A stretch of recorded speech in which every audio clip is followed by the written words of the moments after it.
Sesungguhnya manusia ketika hari kiamat tiba, maka semuanya berujung pada dua perkara.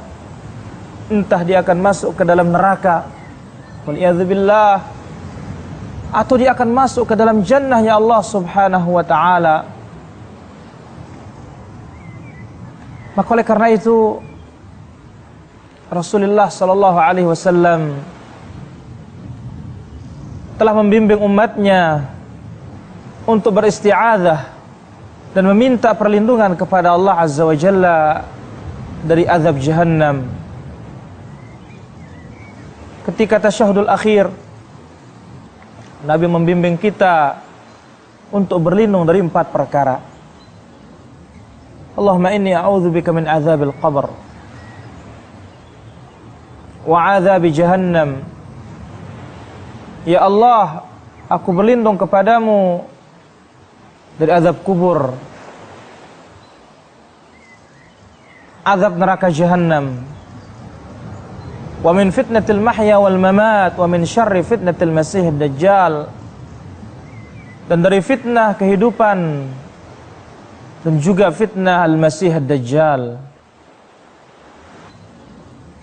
Allahumma inni a'udzubika min azabil qabr wa azabi jahannam. Ya Allah, aku berlindung kepadamu dari azab kubur, azab neraka jahannam, wa min fitnatil mahya wal mamat, wa min syarri fitnatil masih dajjal, dan dari fitnah kehidupan dan juga fitnah al-masih dajjal.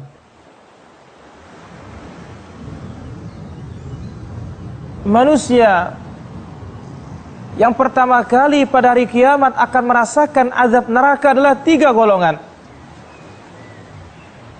Nabi bersabda dalam hadis yang diriwayatkan oleh Imam Muslim dalam sahihnya, awwalu man tasa'ara bihumun nar yaumal qiyamah 3.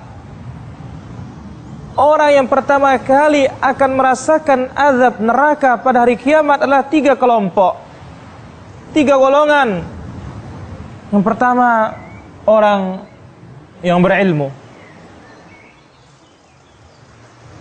dan orang yang menghafal Al-Quran, fa'utiya bihi, dihadapkan di hadapan Allah subhanahu wa ta'ala, fa'arrafaha atau fa'arrafahu ni'amahu fa'arrafaha. Allah subhanahu wa ta'ala ingatkan dia nikmat Allah azza wa jalla yang diberikan kepadanya, dan dia pun sadar. Allah subhanahu wa ta'ala bertanya tentang nikmat tersebut, maka dia mengatakan, ya Rabb, ya Allah, aku mempelajari agamamu, aku mempelajari ilmu, dan aku ajarkan karena Engkau ya Allah, dan aku menghafal Al-Quran, dan aku ajarkan orang Quran tersebut. Allah subhanahu wa ta'ala mengatakan, kadzabta, engkau berdusta, engkau bohong. Walakinnaka ta'allamta liyuqal annaka alim wa qad qila, tetapi engkau belajar dengan tujuan agar orang mengatakan engkau si alim, orang yang berilmu, seorang ulama, seorang ustaz. Dan sungguh orang sudah mengatakan demikian. Dan engkau belajar Quran agar dikatakan qari, agar dikatakan hafidh, dan orang pun sudah mengatakan demikian. Thumma umira bihi, ya, wa suhiba, thumma turiha fi nari jahannam. Maka Allah subhanahu wa ta'ala perintahkan orang tersebut diseret dan dilemparkan ke dalam neraka jahannam. Kemudian yang kedua, seorang pejuang, seorang yang berjihad, dibawa di hadapan Allah azza wa jalla. Allah tanya, bagaimana dengan nikmat yang aku berikan kepadamu ya Allah? Aku berjihad dan aku berperang di jalanmu. Maka Allah subhanahu wa ta'ala mengatakan, engkau dusta, engkau berbohong. Tetapi engkau berjihad, engkau berperang supaya dikatakan sang pemberani, seorang pahlawan, seorang pejuang. Waqad qila, dan orang pun sudah mengatakan demikian, lalu diseret dan dilemparkan ke dalam neraka jahanam, waliyadzubillah.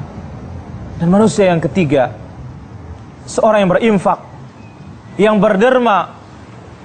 Lantas Allah Subhanahu wa taala ingatkan dia nikmatnya, maka dia pun mengatakan, ya Rabbi, ma taraktu sabil min sabilika, atau ma taraktu sabilan min sabilika illa wa anfaqtu fihi. Ya Allah, tidaklah aku menyisakan, tidaklah aku meninggalkan, aku tidak pernah meninggalkan satu jalanmu dari jalan-jalan yang kuridhai, melainkan aku infakkan hartamu atau hartaku di jalan tersebut. Allah Subhanahu wa taala mengatakan, kadzabta, engkau dusta, engkau berbohong, tetapi engkau berinfak agar dikatakan orang-orang yang sakhi, orang-orang yang dermawan, dan orang-orang yang pemurah, orang-orang yang pemurah, dan orang-orang yang suka memberi. Dan orang-orang pun sudah mengatakan demikian.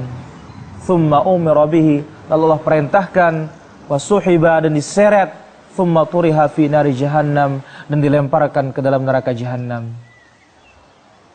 Saudaraku, dari hadis ini merupakan suatu pelajaran penting akan pentingnya keikhlasan kita berbuat lillahi wa fillah, karena Allah Subhanahu wa ta'ala. Sebab seluruh amalan apabila terjangkiti dengan riya, ingin mempertontonkan orang amal ibadah kita, ingin memperdengari orang perbuatan kita, maka berujung kepada neraka, waliyadzubillah. Sungguh sia-sialah amalan kita di dunia ini tanpa dibarengi dan dikawal dengan ikhlas karena Allah Subhanahu wa ta'ala. Aqulu qouli hadza wa sallallahu ala nabiyyina Muhammad wa ala alihi wa sahbihi wa sallam, walhamdulillahi rabbil alamin.